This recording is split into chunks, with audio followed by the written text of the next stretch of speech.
They say the underworld has a long memory, longer than empires, longer than bloodlines. It remembers every debt, every favor, every betrayal, and it never forgets a name. This is a story about a name that should have stayed buried.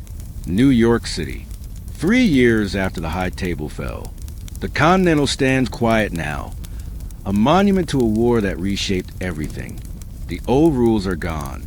New ones, fragile and untested, have taken their place. The underworld breathes differently now, cautiously, like a wounded animal learning to walk again. But some wounds don't heal. In a brownstone apartment in Brooklyn, far from a neon and the noise, there lives a man named Vincent Merrow. He's not part of the new world. He's a relic of the old one. A fixer, a facilitator, someone who once moved to the shadows with the grace of a ghost. He brokered deals between assassins and their employers. He arranged clean exits and cleaner kills. He was invisible, and that invisibility kept him alive. Until it didn't. Vincent sits by his window now, watching the rain trace patterns on the glass. His hands, one steady enough to defuse a bomb or forge a passport, tremble slightly as he pours his coffee. He's 53, but looks older.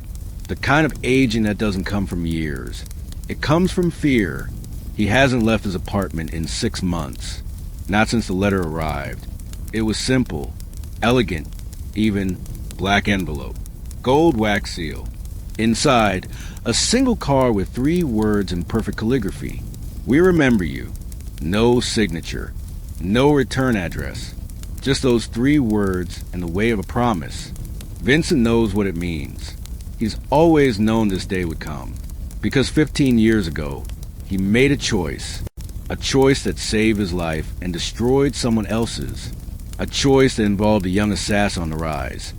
Someone the underworld whispered about with equal parts fear and respect. Someone named John Wick. Vincent didn't pull the trigger. He never did. But he gave the order to someone who did. He pointed the way. He cleared the path. And the target, a woman named Elena Cross, died in a Vienna hotel room while John was halfway across the world, unaware that the person he loved was being erased from existence. The underworld blamed a rival syndicate. John blamed himself for not being there. But Vincent knew the truth. He'd orchestrated it for the High Table. A test of loyalty. A demonstration of power. Elena was collateral. A message written in blood. And now, 3 years after the High Table's collapse, someone has dug up that message. Vincent stares at the letter on his desk. The gold seal catches the lamplight. He wonders, not for the first time, if John Wick knows. If he's finally learned the truth. If the man who burned down the underworld for a dog and a memory has discovered who took something far more precious from him. The rain falls harder. Vincent doesn't sleep that night. 3 days later, Vincent's phone rings. He hasn't answered a call in months, but something compels him to pick up. Maybe it's curiosity. Maybe it's resignation. Maybe it's the understanding that running only delays the inevitable. The voice on the other end is calm, professional, familiar. Hello, Vincent. It's not John Wick. It's Sophia Al-Azwar. Vincent's blood goes cold. Sophia, the concierge of the Casablanca Continental, the woman with the dogs and the grudge, the one who helped John when almost no one else would. She's not someone who makes social calls.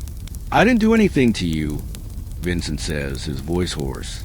No, Sophia replies, but you did something to him, and he doesn't know yet, but he's about to. Vincent's hand tightens on the phone. Who told him? Does it matter? Someone always talks, Vincent. You know that. The only question is, what are you going to do about it? Silence. You have 48 hours, Sophia says. After that, I can't help you. No one can. The line goes dead. Vincent sits in the dark. The phone still pressed his ear. 48 hours. 2 days to outrun a ghost. 2 days to escape a man who doesn't stop, who doesn't forgive, who doesn't forget. He knows he can't run. Not really. John Wick will find him. He always finds them. So Vincent does the only thing he can think of. He writes a letter. It takes him all night. Page after page of confessions, justifications, explanations. He writes about the high table's paranoia, about Elena being in the wrong place at the wrong time, about how he was just following orders, just surviving, just trying to stay alive in a world that devours the weak. He writes about regret. By dawn, his hands are ink-stained and shaking. The letter sits sealed on his desk, addressed to John Wick, care of the New York Continental. Vincent doesn't know if it will matter, if words can stop bullets, if truth can satisfy vengeance. But it's all he has. He leaves his apartment for the first time in 6 months. The morning air is cold and sharp. The city feels foreign, like a place he once knew in a dream. He walks to the Continental, the letter clutched in his hand like a talisman. The lobby is quieter than he remembers. The new management has kept the elegance but stripped away the menace. It feels like a museum now, a monument to something dead. Vincent approaches the front desk. The concierge, a young woman he doesn't recognize, looks up with a polite smile. "I need to leave this for John Wick," Vincent says, placing the letter on the marble counter. The concierge's smile fades. "I'm sorry, sir. We don't accept." "I know the rules have changed," Vincent interrupts, his voice steady now, almost calm. "But this needs to reach him. Please." She studies him for a moment, then glances at the letter. Something in her expression shifts. Recognition, maybe, or pity. "I'll see what I can do," she says quietly. Vincent nods.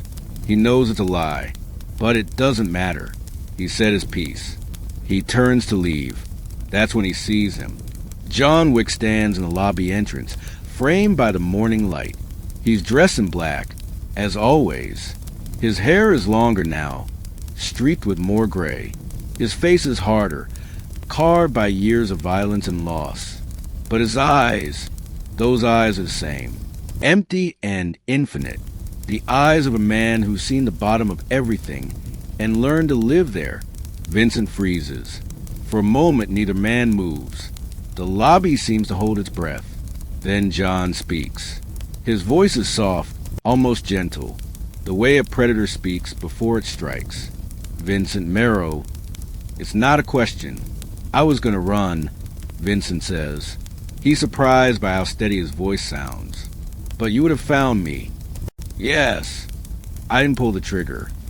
"No, but you pointed the gun." Vincent nods slowly. "There's no point in denying it. No point in anything now. I wrote you a letter," he says, gesturing to the desk.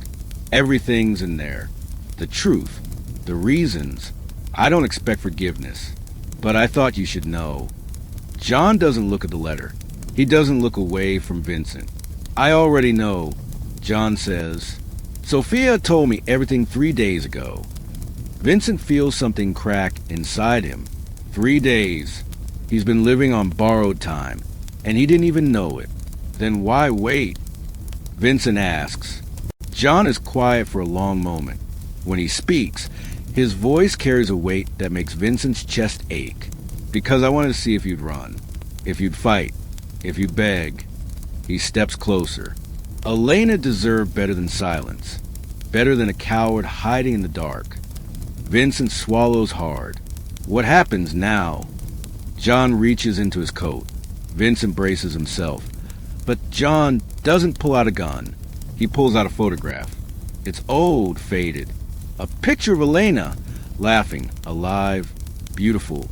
John stares at it, like it's the only thing in the world. "You took something from me," John says quietly. "Something I can never get back. No bullet can fix that. No death can balance that scale." He looks up. His eyes are wet, but his voice is stone. "So you're going to live, Vincent. You're going to live with what you did. Every day, every breath. And you're going to remember her name. Elena Cross. You're going to carry her with you, the way I do. Forever." John slides the photograph back into his coat. "That's your punishment." John Wick walks out of the Continental, without looking back. Vincent stands in the lobby, his legs weak, his mind reeling. He expected death, welcomed it, even But this is worse. This is a sentence with no end. A burden he'll carry until the earth takes him. The concierge watches him with something like sympathy. The letter, she says softly, sliding it back across the desk. He wanted you to keep it. As a reminder, Vincent takes the letter with trembling hands. He walks out into the morning, the city swallowing him whole. Weeks pass. Vincent returns to his apartment. He doesn't leave again. But something has changed. He starts writing. Not letters.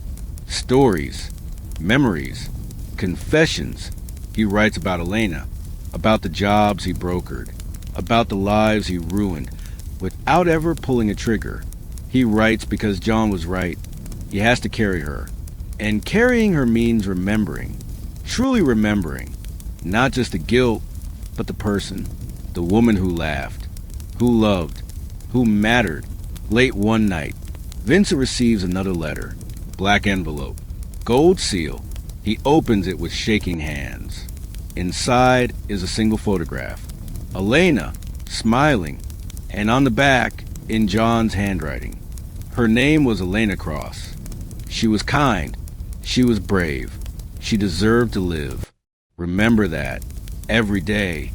Vincent presses a photograph to his chest and weeps. They say the underworld has a long memory. But John Wick's memory is longer. He doesn't just remember the dead. He carries them. Every name. Every face. Every debt. And somewhere in the city, in the quiet spaces between vengeance and mercy, a man named Vincent Merrill learns what it means to be haunted, not by a ghost, but by grace. Because in the world John Wick built on the ashes of the old one, death is easy. Living with what you've done, that's the real punishment.